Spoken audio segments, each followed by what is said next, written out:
Kami bukan seorang pelaku teroris. Kami bukan pelaku pembunuhan. Kami juga bukan gembong narkoba. Akan tetapi, mengapa kami diperlakukan seperti penjahat yang sangat berbahaya untuk negara kesatuan Republik Indonesia tercinta ini?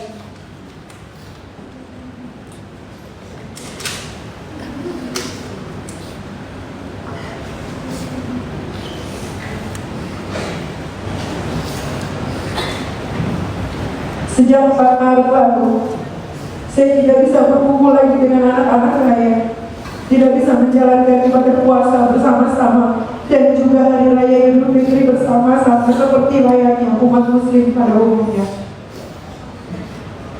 Hal ini sangat menyayat hati dan menyiksa batin saya. Teruntuk ketiga anakku, kami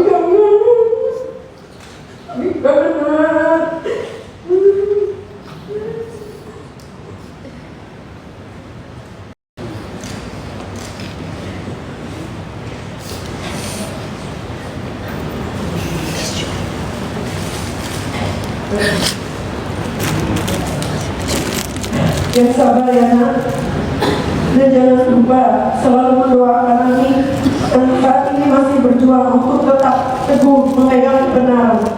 Kami juga sangat yakin kebenaran bisa disalahkan tetapi tidak bisa dikalahkan. Pasti tak lama lagi Allah Subhanahu wa Ta'ala yang Maha segalanya akan segera mengungkap semua hak yang benar dan semua yang batil. Sekali lagi saya ucapkan, jangan takut dan jangan lagi ada keraguan sedikit pun untuk tetap suarakan keadilan walaupun langit akan runtuh.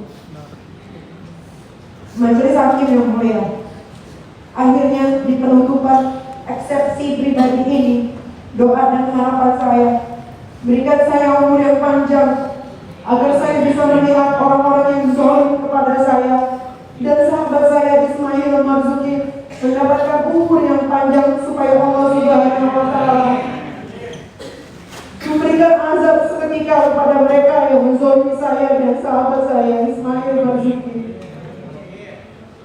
Semoga Majelis Hakim yang mulia segera menghentikan kezaliman dan kezaliman terhadap saya dan sahabat saya Ismail Marzuki.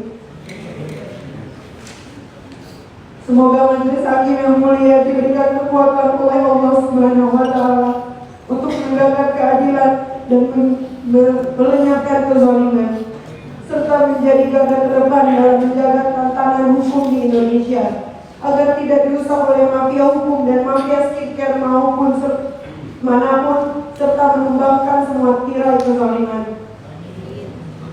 Kezaliman adalah perbuatan yang sangat tercela dan akan mendapatkan balasan yang setimpal, baik di dunia maupun di akhirat. Allah Subhanahu wa Ta'ala tidak akan menolong orang-orang yang zalim dan mereka akan dijauhkan dari rahmat-Nya. Jika ada orang yang zalim, maka doa orang yang zalim akan didengar dan dikabulkan oleh Allah Subhanahu wa Ta'ala, sebagaimana disebutkan dalam Al-Quran Asy-Syura ayat 42, sesungguhnya dosa itu atas orang-orang yang berbuat zalim kepada manusia dan melampaui batas di muka bumi ini tanpa hak. Mereka itu mendapatkan azab yang pedih. Hud ayat 113,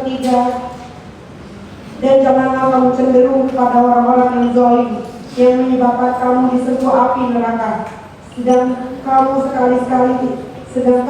sekali-sekali tidak mempunyai seseorang penolong pun selain dari Allah. Kemudian kamu tidak akan diberi pertolongan. An-Nisa ayat 168.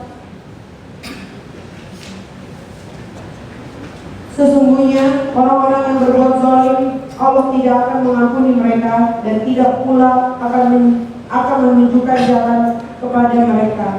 Bahwa sebagaimana disebut dalam hadis Rasulullah SAW, wahai hambaku, sesungguhnya aku telah mengharamkan kezaliman atas diriku, dan aku jadikan kezaliman itu haram di antara kalian. Karena itu janganlah kalian saling menzalimi. Jauhilah kezaliman, karena kezaliman adalah kegelapan pada hari kiamat.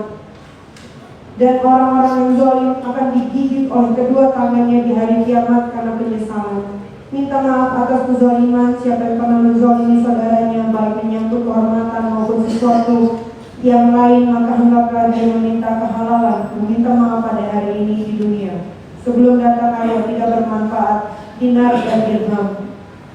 Majelis hakim yang mulia, saya meminta dari hati yang paling dalam agar dalam putusan selah menghentikan proses hukum yang zalim terhadap saya, serta membebaskan saya demi terpenuhinya rasa keadilan sekaligus menyelamatkan tantangan hukuman dan sendi-sendi keadilan di negeri ini. Terakhir, izinkan saya membacakan salah satu kutipan ayat suci Al-Quran pada surat Al-Maidah. Bismillahirrahmanirrahim. Ya ayyuhallazina amanu kunu qawwamina lillahi yashuhada bil qisti wala yajrimanakum yasna'an qaimun ala ta'dilun idilun huwa aqrabu lil taqwa wa taqwala innallaha kabirun mimma ta'lamun. Artinya, hai orang-orang yang beriman, hendaklah kamu jadi orang-orang yang selalu menegakkan kebenaran karena Allah, menjadi saksi dengan adil, dan janganlah kebencianmu terhadap satu kaum atau golongan mendorong kamu untuk berlaku tidak adil. Berlaku adillah, karena keadilan itu lebih dekat dengan takwa, dan bertakwalah, karena Allah sesungguhnya Allah Maha mengetahui akan segala yang kamu kerjakan.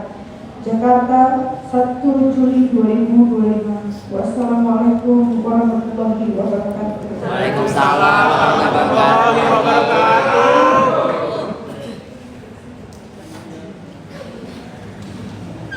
Jadi sudah diberikan hak